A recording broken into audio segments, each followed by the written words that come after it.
How the heck do I buy real estate in a seller's market? Right now, a lot of municipalities, a lot of countries are going through the seller market thing. This is when properties are going over list price, there's bidding wars, there's less property and more buyers out there, and things are going over list price. It's super irritating. So a few months ago, it was very easy to get your dream property. You make an offer, and usually you get your offer 10, 20 grand under list price, boom, it's done. But in a seller's market, it's very different. You have to sometimes offer more than the list price to get that property. In some areas, things have gone $100,000, $200,000, $300,000 over list price to get a property. You don't want to find yourself into that situation. So in this video, I'm going to give you some tips on what you can do to get yourself out of that situation and to get into your dream property. The number one thing that you need to do if you are in a seller's market is get pre-approved by me.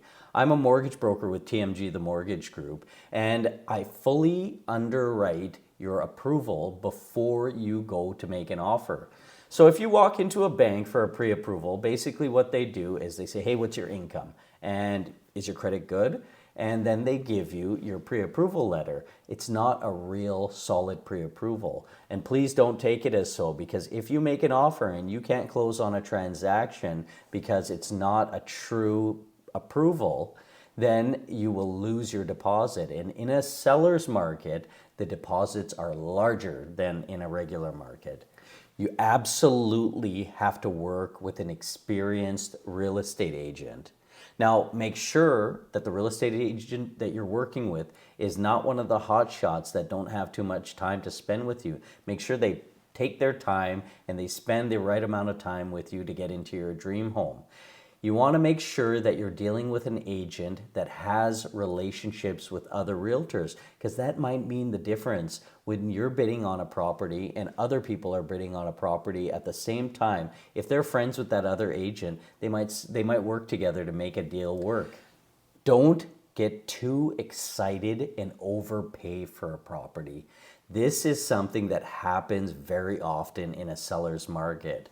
So you viewed 10 properties and you've put offers on a couple of them, you're frustrated, and you finally find another property that you want to put an offer on, and you know that there's other offers on that property. In a seller's market, there's always other offers on the property, but somebody's going to get that property.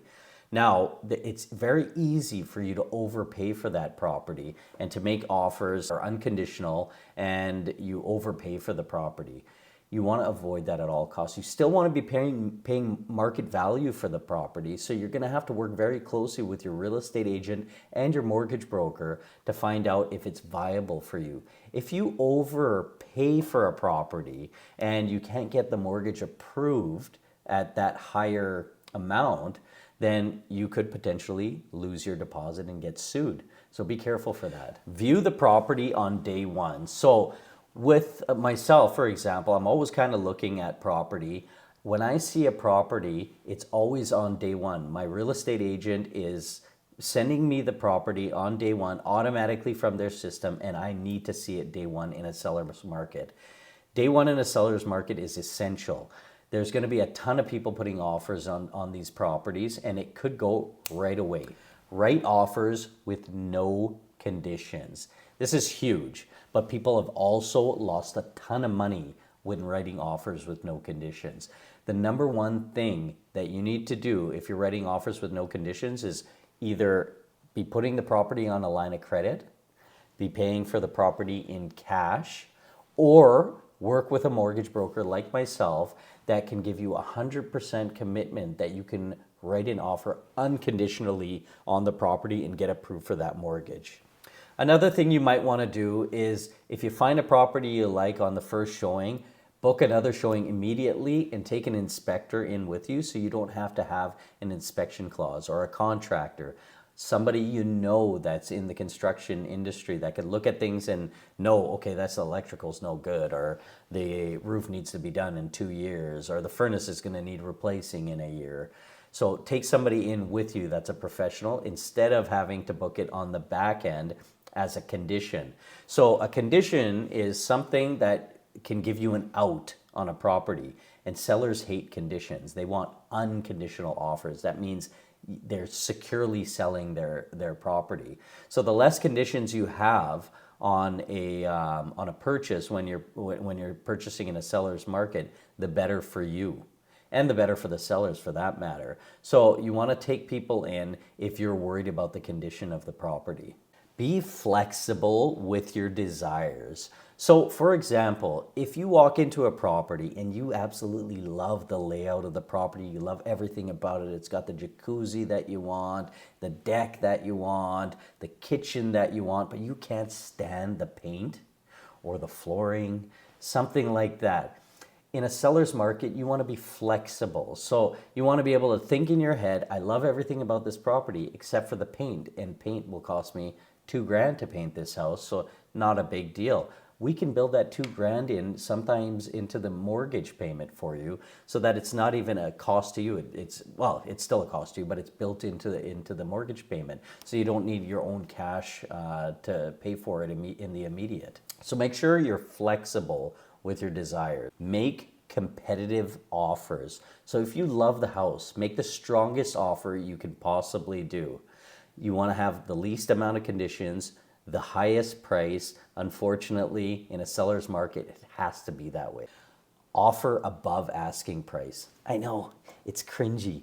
You don't want to offer above asking price. Everybody wants a deal on a house, but in a seller's market, unfortunately, it usually goes over list price. So you're going to want to offer above the asking price if you really, really want that property in a seller's market. But make sure you talk to a real estate professional about that before you do so. Put a large deposit. The bigger the deposit, the more serious it feels, or the transaction feels, to the seller of the property. That also gives them some security. So if you put a small deposit on a property and then you bail and don't close the transaction, they get to keep your small deposit. If you put a large deposit, 50,000, 100,000, and you bail on the offer and you don't close the transaction, then the sellers could potentially keep that big chunk of money. So to show that you're really serious, you want to make a large deposit on the property. Make the possession date when the sellers want it. Everyone's circumstance is different. So you need to take a look and talk to your real estate agent about this to find out when the people want out of the house. If they want out tomorrow, then close the transaction tomorrow. If they want 3 months or 6 months to find another house themselves or move into retirement living, whatever that might be, then just give it to them. You give it to them, you have a better chance of getting that property. So let's take 2 offers as an example. And let's say that I am moving into a senior home and it's going to take me 3 months to get there. But then I have one offer here for $101,000. And that offer is very, very strong. It's $1,000 over my list price, but they want the house tomorrow. Like they want it in 15 days.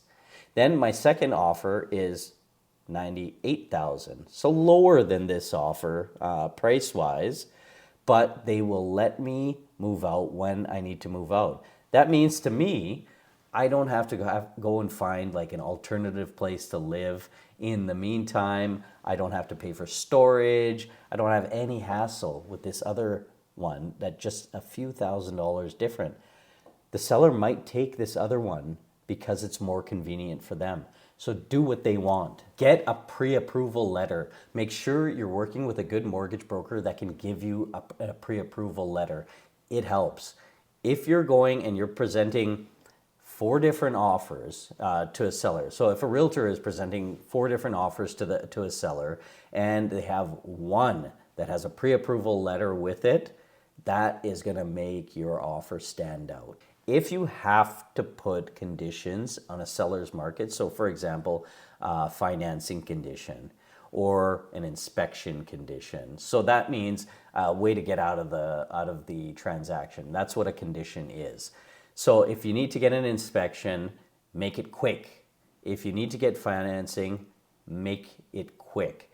If you don't make it quick, they're probably going to accept another offer. So if you have conditions, make the conditions as fast as you can. Make sure you talk to your mortgage broker before you make that condition to make sure that the mortgage broker can do it on time. Another one thing you can do in a seller's market is you can move outside of what you would normally be looking at. So you can look at other areas or different types of properties that are less competitive. So for example, if you're in a major municipality and you want to buy a house in that municipality, Toronto, Edmonton, Vancouver, New York, whatever.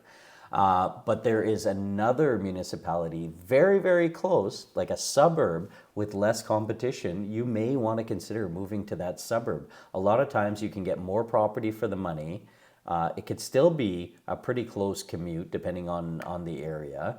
And you might find the property that you're looking for just with less competition. Switch price brackets to a less competitive bracket. So in the municipality I'm in, the $300,000 to $500,000 price range is massive, massive competition. Everyone's buying in that kind of price range.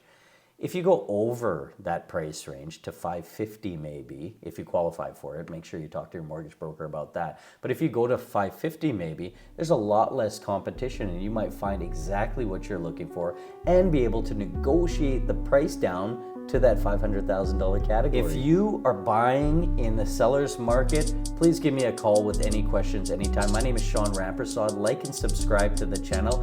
I look forward to showing you more financial videos. Thanks.